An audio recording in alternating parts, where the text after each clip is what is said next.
Bonjour, merci beaucoup pour l'invitation et me donner surtout l'occasion de traiter un sujet, moi, qui me tient beaucoup à cœur, qui est celui des troubles mentaux des migrants pour disons, deux raisons essentielles. La première raison, c'est que je suis même un migrant et donc il est probable que je sois plus sensible que d'autres à ces problématiques. Et puis la deuxième chose, c'est qu'en France, nous sommes un pays de migration et je suis assez déçu par le manque d'intérêt que portent les psychiatres à la santé mentale donc de ces populations-là, alors qu'il y a de véritables problèmes à prendre en considération. C'est un champ de recherche immense. Bon, et donc j'espère qu'à travers cette vidéo, cette présentation, j'arriverai à sensibiliser quelques praticiens ou quelques universitaires pour leur donner envie de travailler sur le sujet. Alors, quand on parle excusez-moi, de migrants, alors c'est un très vaste sujet. Euh, voilà. Parce que d'abord, on a d'emblée un problème de définition. On n'a aucune définition consensuelle actuellement sur ce que c'est un migrant. Et d'ailleurs, c'est pour ça, souvent, dans les études, on peut avoir des résultats contradictoires parce que, justement, on ne s'occupe pas, on ne traite pas et on ne mène pas des études auprès des mêmes populations. Donc, il y a une vraie carence à ce niveau-là concernant la définition qui pourrait être consensuelle au niveau international. Bon, mais de manière, disons, générale, quand on parle de migrants, même si malheureusement le terme, et notamment en France actuellement, et je dirais même dans toute l'Europe, le terme a d'emblée une connotation, enfin quelque chose de très connoté, voire même péjoratif quand on parle de migrants. Mais enfin bon, bref, on considère qu'un migrant, c'est une personne qui va s'installer de manière temporaire, voire permanente et définitive dans un pays où il n'est pas né. Et d'ailleurs, dans les études, on le voit bien, c'est souvent la définition habituelle qui est utilisée. C'est une personne qui vient d'un pays étranger ou au moins l'un des parents est né à l'étranger. Et dans ce cas-là, parfois, il peut y avoir une confusion entre migrants et enfants de migrants qui ne sont pas migrants eux-mêmes. Alors, dans les études anglaises, c'est une autre notion qui apparaît. C'est pas tant le lieu de naissance ou l'origine, c'est la couleur de la peau, parce que les premières migrations en Angleterre, ça a été dans les années 50, et c'était essentiellement les Afro-Caribéens qui venaient de Jamaïque, etc., qui représentaient la majorité des migrants, et donc il y a une espèce comme ça d'assimilation, la notion de migrant, la couleur de la peau. En France, c'est encore particulier. On considère qu'un migrant, c'est une personne qui est née à l'étranger ou qui est de nationalité étrangère à la naissance, même si elle est née en France, et même si un peu plus tard, cette personne pouvait acquérir la nationalité française. D'encore, là, il y a souvent une petite confusion entre migrants, enfants de migrants, première, deuxième génération, etc. Donc, il y a beaucoup de choses à dire concernant la définition de ce terme, et d'ailleurs, on peut dire d'emblée qu'il y a énormément de confusion à travers les études. En France, quand on parle de migrants, en général, on ne fait pas référence, par exemple, aux migrants européens. Il y a beaucoup d'Européens qui viennent s'installer en France. Migrants, on pense tout de suite à l'Afrique ou éventuellement à l'Asie. Quelques chiffres pour vous situer quand même l'importance du problème de la migration. Ça, c'est les chiffres les plus récents qui sont donnés par l'Office des migrations internationales. Vous voyez l'évolution, par exemple, 2019 et 2020, l'augmentation est relativement importante puisqu'on est passé de 272 millions de migrants dans le monde, on est passé à 280 millions et on voit qu'il y a pratiquement autant d'hommes que de femmes parmi les migrants. Les travailleurs en représentent une grande partie. Et puis, vous voyez aussi le problème des décès, des gens qui meurent. Alors, ils estiment qu'il y a 3900 personnes qui sont, près de 4000 qui sont décédées durant le processus ou le voyage vers le pays souhaité, mais il est tout à fait évident que ce chiffre est très, très largement sous-estimé. Bon, en tous les cas, vous voyez l'évolution assez rapide du taux de migration. Notamment, on est passé de 3,5% de migrants en 2019, 3,5% de la population générale d'un pays, à 3,6%. Euh, à côté des migrants qui sont souvent soit des migrants, des travailleurs migrants, soit des familles qui rejoignent le parent qui a migré. On a aussi ce qu'on appelle les personnes déplacées. À travers cette notion de personnes déplacées, on fait essentiellement référence aux réfugiés, aux demandeurs d'asile, et parfois même à des personnes qui sont déplacées à l'intérieur de leur propre pays, comme par exemple il y a des conflits régionaux, des conflits dans un pays. Vous avez des gens qui vont quitter la zone de conflit pour aller dans une zone plus paisible ou plus sûre. Là aussi, voilà, des chiffres extrêmement importants puisqu'on est près à 90 millions de personnes qui ont été déplacées, en tout cas contraints plus ou moins de se déplacer. Alors, pourquoi je vous donne ces chiffres? Parce qu'il y a beaucoup de choses à dire, mais c'est juste pour vous situer comme l'importance du problème.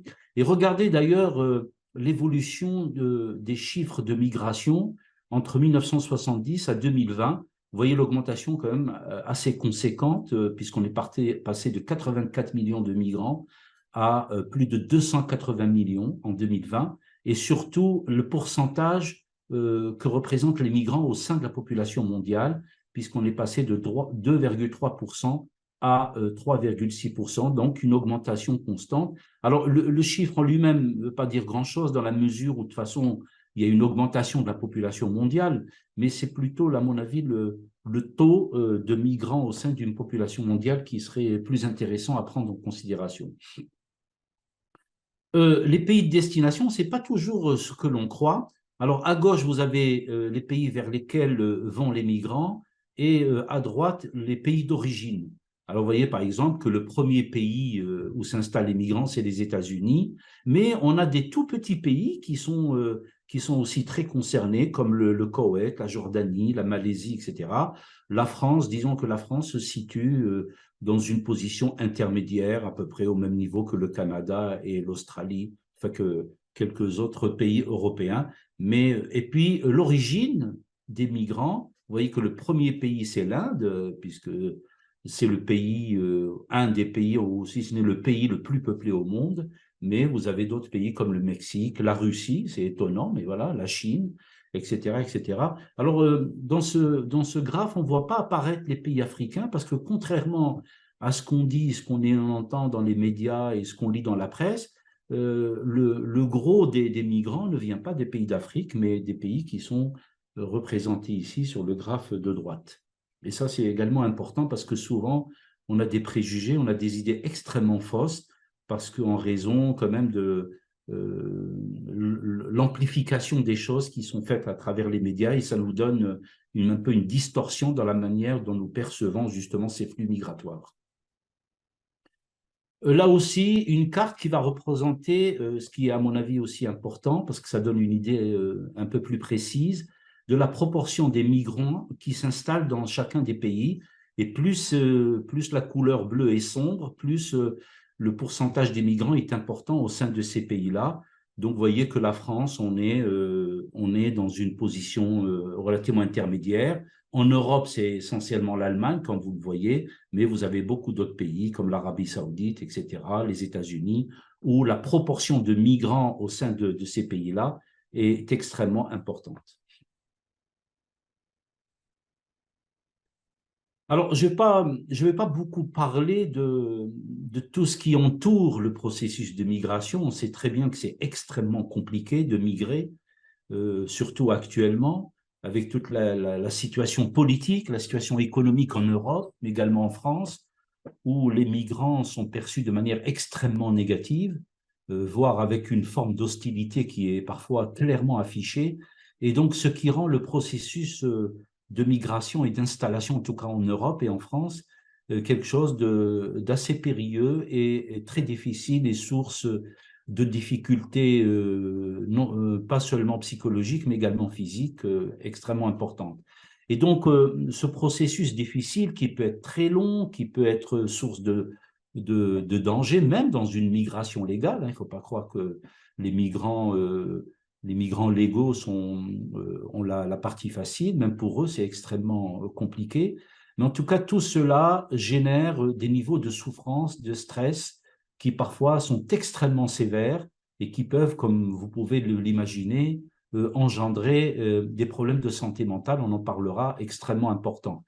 Et également, dans beaucoup de situations, beaucoup de cas, les migrants viennent de pays qui connaissent de grandes difficultés, des crises politiques, des guerres civiles, des problèmes économiques, ces problèmes-là vont surajouter au stress lié à la migration elle-même, au fait de s'installer dans un pays dont on ne maîtrise pas la langue, dont on ne maîtrise pas les codes culturels, etc., etc., et où parfois on rentre dans une sorte de précarité socio-économique. Donc, toutes ces conditions-là, tous ces facteurs-là font que justement les migrants, de manière générale, en plus de quelques populations très particulières, mais de manière générale, subissent du stress et ce stress va les rendre encore plus vulnérables au stress qu'ils pourraient de nouveau vivre par certaines situations et conditions dans les pays d'accueil. Et ça, c'est un élément à prendre en considération parce que moi, toute ma présentation, c'est de dire que les pathologies psychiatriques qu'on peut observer chez les migrants sont en grande partie liées à ces situations sociales difficiles. C'est vraiment mon objectif, c'est vraiment d'introduire la dimension sociale dans la genèse des troubles mentaux qu'on observe chez les migrants, au-delà des aspects culturels. Alors, qu'est-ce qui peut justement affecter la santé mentale des migrants? Bon, on vient d'en parler un petit peu, mais bien sûr, il y a tout le processus de migration et tous les facteurs de stress qui entourent la période pré-migratoire, la migration proprement dite, l'installation dans le pays d'accueil. Toutes ces phases-là, toutes ces étapes-là sont source de difficultés extrêmement importantes. Et puis, en même temps, quand ils arrivent dans le pays d'accueil, eh ben, ils n'ont pas forcément toujours les conditions espérées. Ça dépend des pays d'accueil. Parfois, ils ne sont pas très bien reçus. Ils n'ont pas tout de suite ils ne trouvent pas tout de suite du travail. Donc, ils peuvent connaître des situations économiques extrêmement difficiles. Ils peuvent subir d'emblée des phénomènes de marginalisation sociale et culturelle par l'absence de niveau d'éducation suffisant, par l'absence de maîtrise de la langue, etc. Il ne faut pas oublier que la migration est toujours une situation de rupture avec le pays d'origine, avec la famille, et donc ces phénomènes de rupture vont engendrer également du stress et des difficultés d'adaptation. Et puis, les migrants ont aussi pour mission de nourrir la famille restée au pays. Donc, ils peuvent donc subir cette pression-là et se sentir responsables un petit peu du devenir de leur famille restée au pays. Et parfois, quand ils ne trouvent pas de travail, quand ils sont au chômage, il peut avoir un sentiment d'échec ou de culpabilité extrêmement important. Et puis, malheureusement, notamment pour les migrants qui viennent d'Afrique ou d'Asie, surtout d'Afrique, ils vont subir un certain nombre de discriminations dont on parlera et qui n'arrangent absolument pas les choses. En tous les cas, quand on parle de migrants, c'est un terme générique parce que tous les migrants ne connaissent pas les mêmes situations. D'abord, en raison de leur origine, ils ne viennent pas des mêmes pays, ils n'ont pas les mêmes codes culturels, ils n'ont pas les mêmes langues, ils ne connaissent pas les mêmes difficultés dans les pays où ils s'installent, etc. Donc, c'est très difficile de parler de migrants comme d'une population homogène et comme une population qui subit les mêmes risques.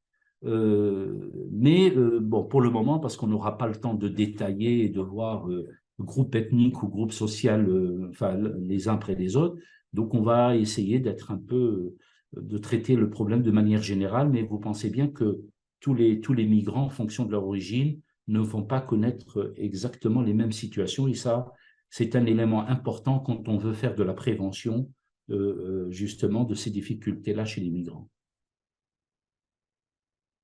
Alors, on va tout de suite, d'emblée, aborder le cœur de notre présentation, c'est-à-dire les pathologies psychiatriques chez les migrants.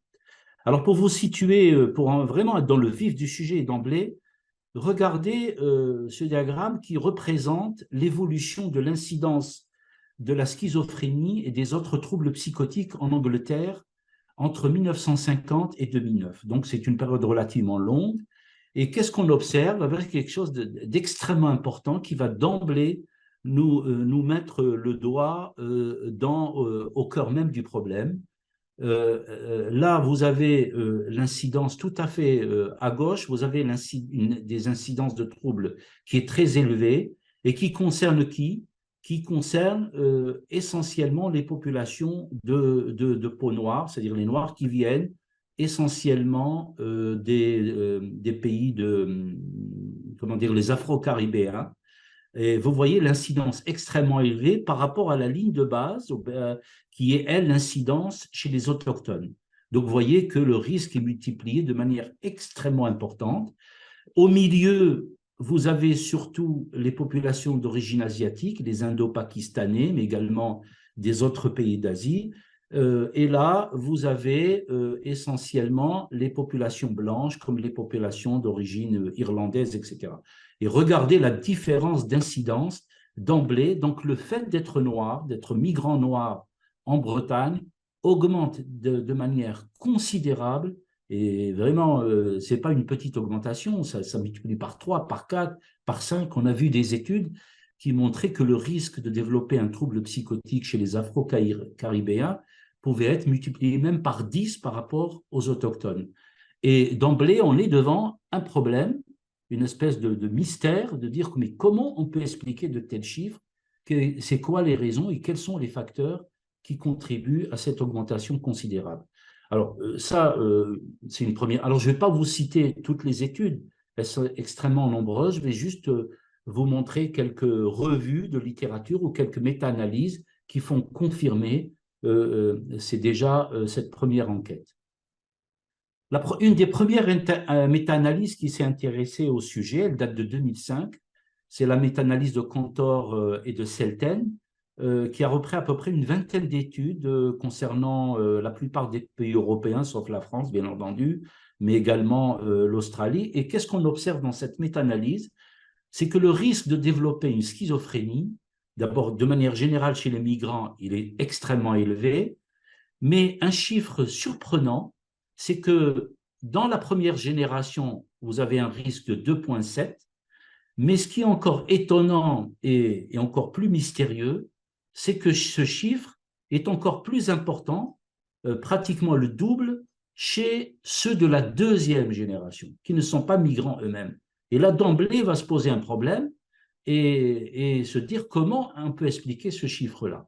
Ce qu'on observe aussi, c'est que l'origine des migrants va également influer sur le risque relatif de développer une schizophrénie, et le risque est augmenté quand vous venez d'un pays en voie de développement.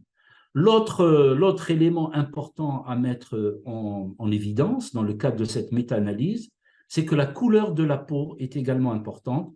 Plus votre couleur de peau est sombre, et plus le risque de développer un trouble schizophrénique est élevé. Alors, on a essayé de contester ces résultats, bien entendu. On s'est dit, mais non, c'est des erreurs diagnostiques, c'est ceci, c'est cela, c'est pas. Mais en réalité, toutes les études vont dans le même sens, alors à des différences près au niveau des chiffres, mais toutes les études vont dans le même sens. Les migrants et leurs enfants ont un risque considérable de développer une schizophrénie par rapport aux populations autochtones. Donc, il ne s'agit plus de contester ces chiffres. Maintenant, nous sommes à la phase de dire pourquoi, quelles sont les explications. On a des modèles, on a des hypothèses, mais qui demandent d'être étayées encore plus et d'études plus importantes encore. Voilà encore une autre méta-analyse, mais dans cette méta-analyse, on a un peu mélangé migrants et réfugiés de première et seconde génération qui sont potentiellement des populations extrêmement différentes, qui ne vivent pas les mêmes situations, qui ne sont pas dans les mêmes conditions, aussi bien par rapport à la génération elle-même, entre migrants qui s'installent et leurs enfants, ce n'est pas la même chose, et puis entre migrants, travailleurs et réfugiés également, mais de toutes les manières, on observe toujours ce risque relatif particulièrement augmenté à travers ces études. Encore une autre étude qui a été menée au Danemark, en Suède, en Norvège et au Canada, mais elle qui s'est surtout intéressée aux réfugiés. Donc, c'est une revue qui a repris une dizaine d'études, à peu près 9 études plus précisément, concernant près d'un demi-million de réfugiés. Et là, ce qui est par contre démontré, c'est que le risque d'abord chez les migrants est toujours très élevé, mais le risque chez les réfugiés est encore plus important par rapport aux migrants non réfugiés, aux migrations du travail. Donc, ça veut dire que le fait d'être réfugié, vous êtes encore plus à risque de développer un trouble psychotique par rapport aux migrants travailleurs. Voilà. Et on peut comme ça décliner de manière pratiquement extrêmement fréquente toutes ces études et toutes vont le même sens. On a très peu d'études qui infirment ces résultats-là. Une des rares études en France, mais que je tiens à vous montrer, parce que c'est une étude, pourquoi elle est extrêmement intéressante, en fait, en dehors du fait qu'elle se déroule en France, parce que je peux vous dire que les enquêtes épidémiologiques concernant les troubles mentaux chez les migrants en France, ça se compte sur le bout des doigts, ce qui est absolument étonnant, mais ce qui montre surtout le désintérêt que nous avons pour ces populations-là, et qui, d'une certaine manière, à mon avis, rejoint un peu l'ambiance actuelle relatif à la situation des migrants en France, c'est-à-dire que même les psychiatres s'en désintéressent. Alors, une des rares études, mais pourquoi elle est intéressante? Parce que cette étude, elle est allée jusqu'à la 3e génération de migrants. Et qu'est-ce qu'on observe? On observe que le risque de développer un trouble psychotique persiste au-delà de la 1re génération jusqu'à la 3e génération, voire il est encore plus important. Que ce soit dans le cadre d'un trouble psychotique isolé ou que ce soit dans le cadre d'un trouble récurrent. Donc là aussi, même en France, mais c'est une étude, mais bon, elle a été relativement bien menée parce que ça concerne un peu les études qu'on mène en population générale et vous voyez que le nombre de personnes interviewées est relativement important. Donc là aussi, donc je crois que sur le plan des données, on n'a plus encore, on n'est plus dans la nécessité de démontrer encore que les migrants sont extrêmement à risque de troubles psychotiques, mais on va voir qu'il y a d'autres troubles aussi qui les concernent. Je vous dis encore une fois, le problème qui va se poser à nous, c'est comment expliquer ces chiffres importants. Ça, c'est une étude qui va s'intéresser au risque en fonction de l'âge d'installation dans le pays d'accueil. Et plus vous installez très jeune, très tôt dans le pays d'accueil, plus le risque est augmenté. Vous voyez par exemple que ceux qui s'installent, qui viennent dans le pays d'accueil entre 0 et 4 ans, ont un risque beaucoup plus important que ceux qui arrivent à l'âge adulte. Ce qui montre que probablement les facteurs qui sont liés à ce risque interviennent de manière très précoce dans le développement des enfants. Et ça aussi, on verra que ça va un peu alimenter les modèles que je souhaiterais vous présenter. Alors, il n'y a pas que les troubles psychotiques, il y a aussi beaucoup d'autres troubles. Voilà une étude européenne qui s'est intéressée notamment aux troubles comme les troubles anxieux, la dépression, les états de stress post-traumatique. Donc, c'est une revue de 8 études transversales. Bon, ça vaut ce que ça vaut parce que méthodologiquement, effectivement, ça peut être contesté, ces études mais regardez les variations des taux et des prévalences de troubles. Là, ça va de 8 à 86% pour la dépression, de 3% à 80% pour les troubles anxieux et pour le PTSD, idem. Donc, on a des variations, mais là encore, bon, c'est des problèmes méthodologiques parce qu'on ne sait pas très bien de quel migrant il s'agit. Là, on est dans les sans-papiers, bien entendu, mais on sait que par définition, les sans-papiers, c'est des populations extrêmement difficiles à décrire, à connaître, etc. Mais regardez jusqu'où peuvent aller les chiffres de dépression, d'anxiété. Alors, il y a d'autres études sur le suicide, sur la dépression, sur la bipolarité. Alors, elles sont moins nombreuses, elles sont peut-être moins étayées, mais on reste toujours dans la même tendance, surreprésentation des migrants de manière générale dans la plupart de ces troubles.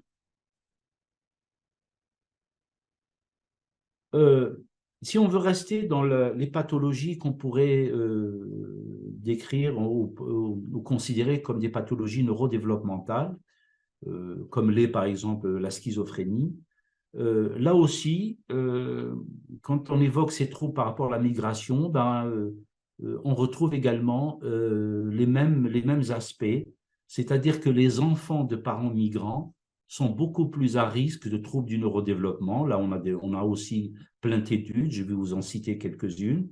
Le seul problème, c'est que souvent, leur accès aux soins est très tardif en raison des difficultés de repérage et de diagnostic précoce. Et ce qu'on observe aussi, par exemple, parmi les troubles du neurodéveloppement, les troubles du spectre autistique, pardon, quand les parents sont des migrants, c'est des troubles où il y a plus de difficultés de fonctionnement et il y a beaucoup plus de déficiences intellectuelles. Si vous voulez, de manière générale, c'est des troubles du spectre autistique qui sont beaucoup plus sévères que ceux qui apparaissent chez les parents autochtones. Alors, ces 30 dernières années, effectivement, on a observé, il y a eu quelques études comme ça qui montraient qu'il y avait une augmentation de l'autisme chez les enfants de parents migrants. C'est Wing en 80 qui a été le premier, justement, à évoquer ce lien potentiel entre migration et autisme. Bon, mais encore une fois, les migrants, comme je l'ai indiqué au début, ce n'est pas un groupe homogène et ces chiffres vont varier en fonction de l'appartenance ethnique. Par exemple, on remarque que c'est surtout les parents d'origine africaine, les mères africaines, c'est elles qui ont le plus grand risque d'avoir des enfants souffrant de troubles envahissants du développement, et on le verra à travers quelques chiffres. Alors, en France, il y a une étude, je vais vous en parler. La plupart des études nous viennent, encore une fois, du Royaume-Uni, et là, toutes les mères qui sont nées, qui sont non européennes, qui sont nées hors d'Europe, vont de manière générale à un risque plus important d'avoir des enfants avec un TSA par rapport, et ce chiffre est très important, encore une fois, notamment parmi les Afro-Caribéens, puisqu'il peut aller jusqu'à 6 fois plus le risque d'autisme par rapport aux enfants nés de mères autochtones. Ça concerne aussi, par exemple, les enfants somaliens installés en Suède, puisque là, le risque relatif est multiplié par 3 dans les troubles également du neurodéveloppement. Alors, on peut s'interroger, c'est quoi les raisons? Pourquoi ces chiffres très, très importants? Est-ce que c'est des raisons biologiques, sociales, psychologiques? Est-ce que c'est des erreurs? Bon, en tout cas, on s'est longtemps posé ces questions-là. Alors, pour rester toujours dans les troubles du spectre autistique et pour montrer l'importance justement du risque chez les enfants de migrants, voilà 2 études menées en Grande-Bretagne. Vous voyez, les chiffres sont particulièrement éloquents. La première étude de Lambeth, vous voyez que chez les personnes de couleur noire, leurs enfants ont un risque multiplié par 8 de développer un TSA. Dans la deuxième étude également, on retrouve, bon, même si le risque est inférieur, mais il reste quand même extrêmement important. Ce qu'on peut dire justement de ces données-là, c'est qu'il y a, là le lien est établi, et ce n'est pas uniquement en Grande-Bretagne, il y a plein d'études qui le montrent, même une étude française, je vous en parlerai. Il y a bien une association qui est assez bien établie entre le statut de migrant des parents, notamment de la mère, et le risque d'avoir un enfant qui souffre de troubles du spectre autistique. Ce risque va varier en fonction de l'origine géographique de la mère, du pays d'où elle vient, et cet effet-là ne semble pas concerner les migrants intra-européens, c'est-à-dire ceux qui viennent d'un pays d'Europe pour s'installer dans un autre pays d'Europe. Donc on est bien dans quelque chose de différent en fonction de l'origine des parents. Alors, à tel point que ces chiffres ont été confirmés que ça a donné lieu à un certain nombre de théories dans la théorie prémigratoire de l'autisme. C'est qu'on considère qu'en fait que ces enfants qui sont à risque de TSA, les facteurs qui ont contribué à l'augmentation de ce risque sont présents déjà ou étaient présents déjà chez les grands-parents, leurs grands-parents dans les pays d'origine, par rapport à toutes les situations de stress qu'ils ont pu vivre, les phénomènes de violence, d'adversité sociale, d'échec social, de misère, de précarité, etc. Et qu'il y a donc un stress qui s'est installé avant même la migration des parents et dont les enfants vont justement en souffrir.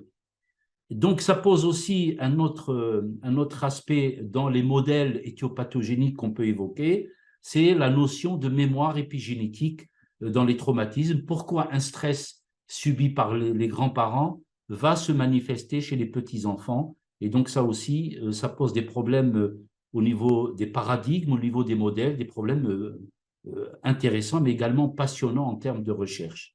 Mais donc le statut de migrant maternel est considéré comme un facteur de risque environnemental. Alors, En dehors de la pré-migration, il y a la période migratoire proprement dit, c'est-à-dire au moment où ces personnes s'installent. Et là aussi, on pense que ces mères cumulent un certain nombre de facteurs de risque qu'on retrouve habituellement dans les troubles du spectre autistique: l'obésité, la précarité économique, les logements inadaptés, la mauvaise alimentation, l'exposition plus importante aux polluants environnementaux, etc. Mais les grossesses difficiles, les carences en vitamine D. Donc, parce que de toute façon, le TSA, on sait bien que c'est un trouble multifactoriel. Il y a des facteurs génétiques, mais il y a surtout des facteurs environnementaux. Et on pense que ces mères sont exposées de manière plus importante que les mères autochtones à ces facteurs environnementaux. Et puis, bien entendu, il y a le stress dans le cadre de que ce soit un stress pré-migratoire, que ce soit un stress durant le processus de migration ou un stress en post-migration au moment où ils sont installés dans le pays d'accueil par des processus épigénétiques. Alors, il y a une étude française, Cocorico, qui est l'étude donc de cohorte de naissance de l'étude longitudinale française depuis l'enfance. C'est une étude qui a été initiée depuis 2011. Donc, elle concerne près de 9 900 enfants nés de mères françaises non migrantes et puis 1400 enfants nés de mères.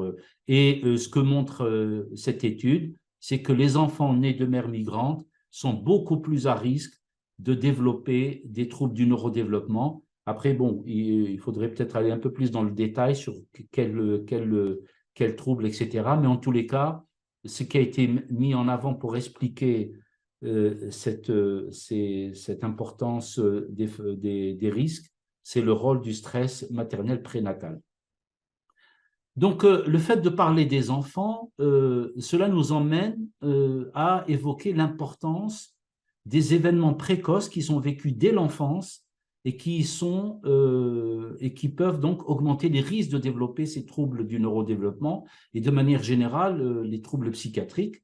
Alors, il y a des tas d'études qui montrent que les facteurs de risque sociaux sont extrêmement importants, aussi bien dans la production ou dans l'apparition de ces troubles mentaux, mais également dans le fait de leur persistance et de leur maintien. Alors, il y a des modèles animaux, je vais vous en évoquer un, qui montre bien que tout ce qui est vécu très précocement pendant les premiers âges de la vie, au moment où se met en place le développement cérébral, la maturation cérébrale, sont des expériences qui vont beaucoup jouer un rôle extrêmement important dans la santé mentale ultérieure et ils vont donc impacter le neurodéveloppement. Voilà un exemple de modèle animal, je vous le cite juste comme ça. On prend des souris qui sont porteuses et on les soumet à un certain nombre de stress, notamment par exemple par des chocs électriques. Et ce qu'on remarque, c'est que les enfants nés de ces souris qui ont été stressés, aussi bien durant la portée que durant la période d'allaitement, etc. Alors, leur progéniture, on va connaître deux situations différentes. Il y a des bébés animaux qui vont s'adapter par des phénomènes de résilience et ne pas présenter de troubles du comportement particulier. Par contre, il y a d'autres lignées en fonction de leur profil génétique et notamment qui concerne le génotype concernant le transporteur de la sérotonine. Là, on voit par exemple qu'en fonction du profil génétique, on va avoir plus de difficultés. Donc, tout ça pour dire que, d'une part, les événements précoces sont importants et que ces événements précoces vont interagir avec les facteurs génétiques. Alors, il y a une chercheuse française qui s'appelle Isabelle Mansieu, qui est neurobiologiste, qui travaille à l'École polytechnique de Lausanne et qui mène des recherches passionnantes sur la transmission transgénérationnelle des traumatismes. Et dans cette étude, elle montre bien qu'il y a des facteurs épigénétiques qui interviennent. Alors, elle a pris d'abord des modèles animaux, de souris qui ont été très précocement séparés de leurs parents, et puis des enfants orphelins. Et on remarque qu'à travers justement les générations, on va avoir production d'un certain nombre de marqueurs biologiques qui vont signifier la présence de la transmission de ces traumatismes subis chez les parents. Et donc, si vous voulez, ce qu'elle essaie de démontrer, c'est que maintenant, nous avons des preuves biologiques de la transmission des traumatismes à travers les générations. Et je peux vous dire que c'est vraiment des études plus que passionnantes, en tout cas qui éclairent de manière très intéressante les histoires des mémoires des traumatismes. Alors, un autre facteur social qu'il faut prendre en compte, pas seulement les expériences précoces de stress, mais le fait d'appartenir à une minorité ethnique. Et on sait que plus votre ethnie ou votre communauté est minoritaire dans un groupe social, plus que le risque de développer une schizophrénie est important. Voilà également un autre facteur social qu'il faut prendre en considération pour expliquer justement les risques courus par les enfants de migrants. Un autre facteur social, je passe très rapidement parce que ça a donné lieu à beaucoup de littérature, il y a beaucoup d'études, mais je vous en parle juste pour évoquer leur existence, c'est le fait d'avoir une identité ethnique négative, c'est-à-dire d'avoir une vision négative de son appartenance communautaire et ethnique dans une sorte un peu d'auto-stigmatisation, si vous voulez, et moins on a d'interaction avec sa communauté, son ethnie d'origine, plus on est à risque de développer un trouble psychotique. C'est également un élément important. Si vous voulez, quand il y a des phénomènes de rupture avec ses origines, avec sa communauté d'origine, ben, il y a un risque plus important.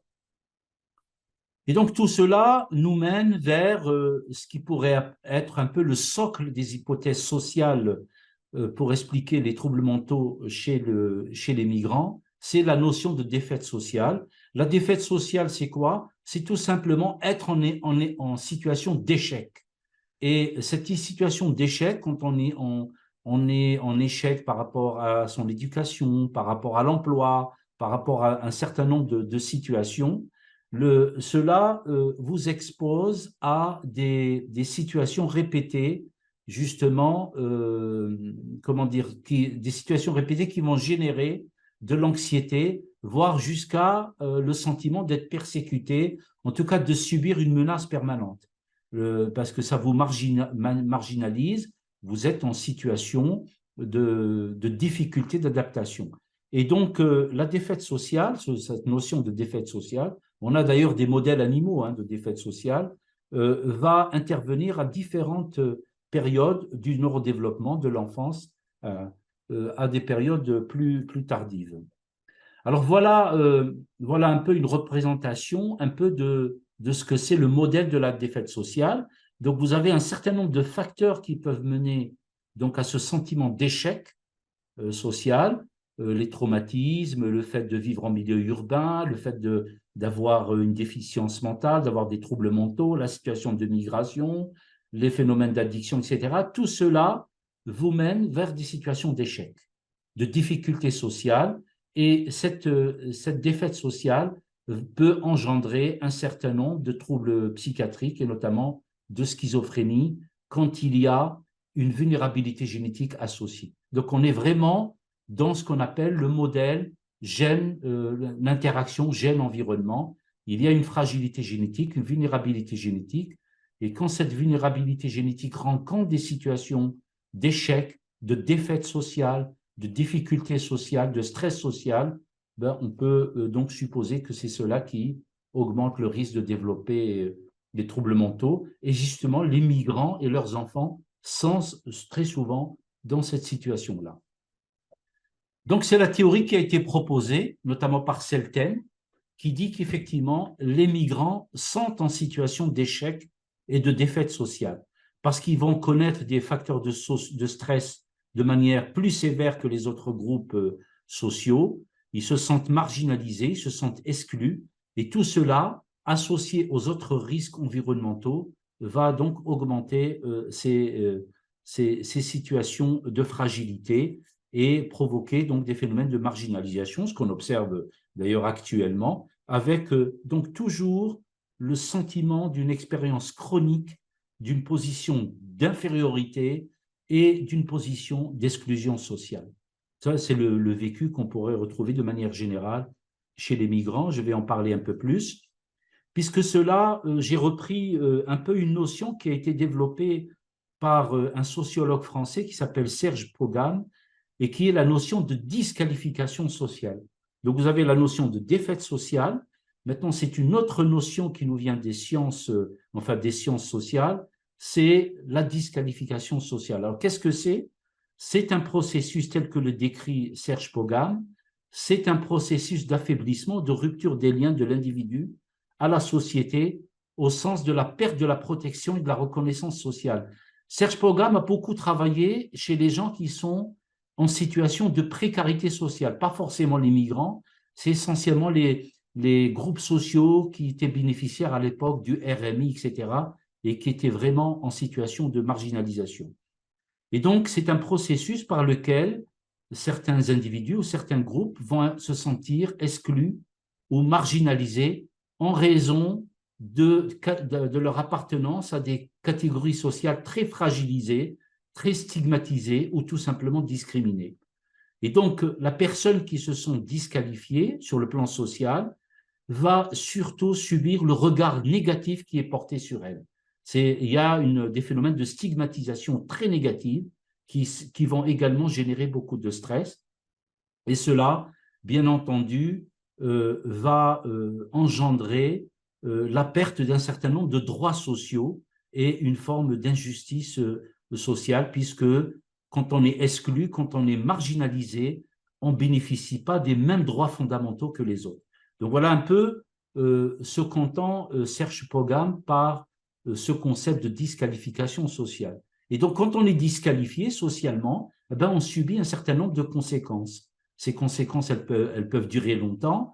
On a une inégalité des chances, on a une perte ou une diminution de l'estime de soi, on perd confiance en soi, on s'isole socialement, on se sent démotivé, on se sent inutile socialement, on a des difficultés à accéder à l'emploi, à l'éducation, aux soins, et de manière générale, là, votre santé mentale et physique va se détériorer.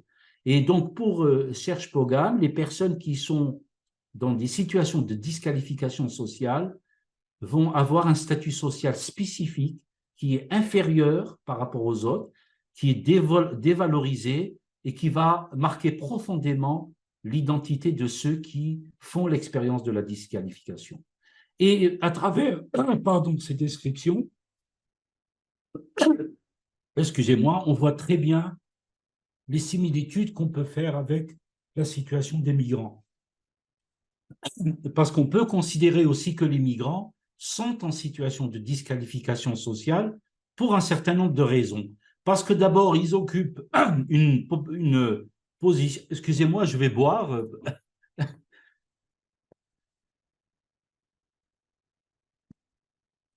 Voilà, ça va mieux. Ils occupent une position socialement dévalorisée et donc avec le risque d'être stigmatisés. Et c'est loin d'être seulement un risque, c'est une réalité. Et puis tout le discours politique actuel et social tend à culpabiliser les migrants. Ils sont paresseux, ils sont de mauvaise volonté, ils refusent de s'intégrer, ils sont violents, ils provoquent de l'insécurité, ils sont responsables du trafic de drogue et de la délinquance.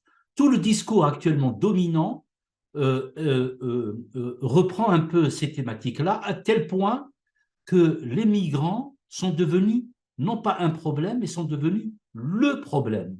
Et donc tout cela va engendrer une forme d'autostigmatisation et donc une fragilité qui est intériorisée par les personnes concernées.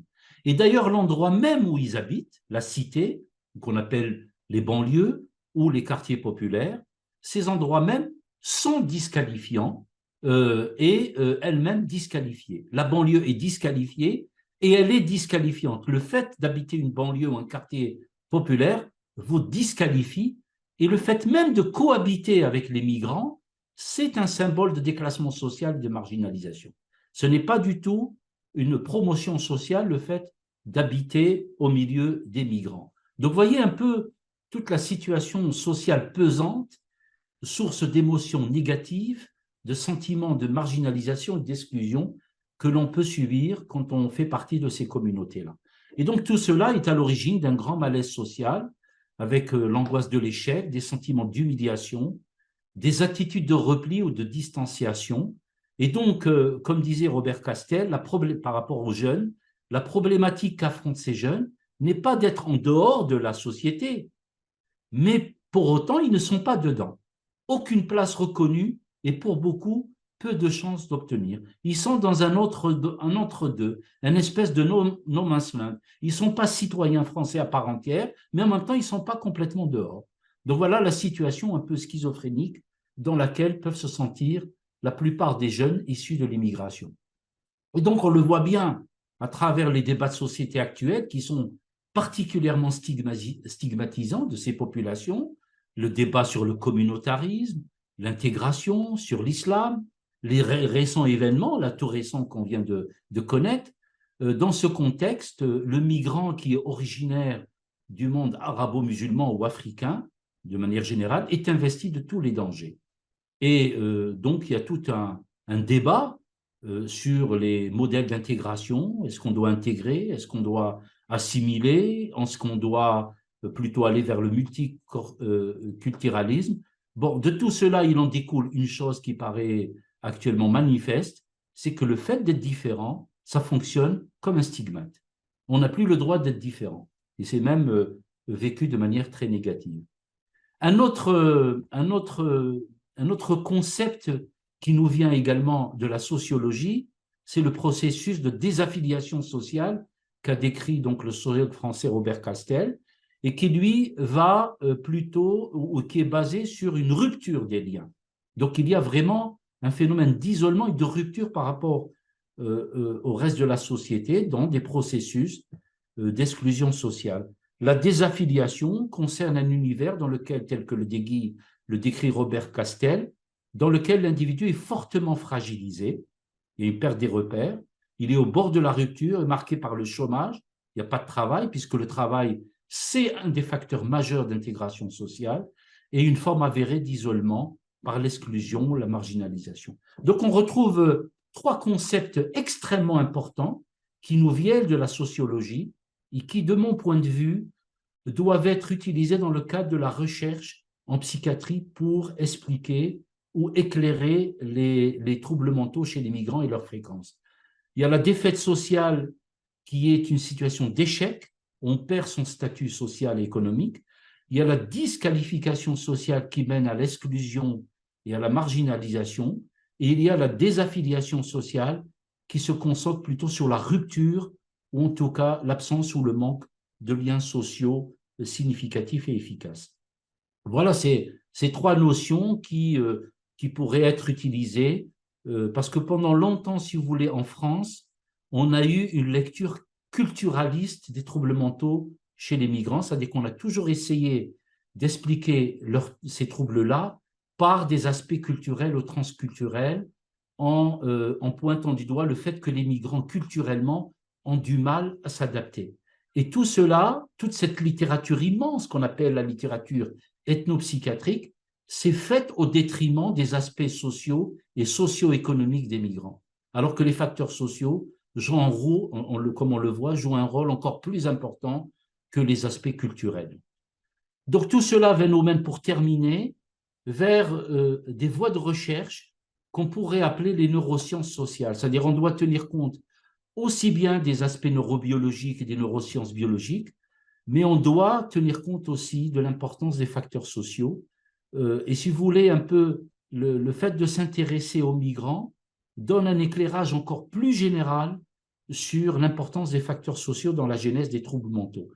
Et tout le challenge, si vous voulez, c'est de voir comment du stress social va être biologiquement intégré, quelles sont les voies moléculaires, les voies génomiques également, qui vont déterminer la vulnérabilité ou même la résilience par rapport au stress vécu. Et donc tout cela nous mène vers des modalités de recherche que moi j'appellerais donc, ou qu'on appelle les neurosciences sociales ou des neurosciences cognitives sociales, c'est-à-dire la manière dont l'individu perçoit, se représente et régule l'aspect social de ce qui l'entoure. Donc voilà comment on est parti des migrants, de la fréquence des pathologies qu'ils développent.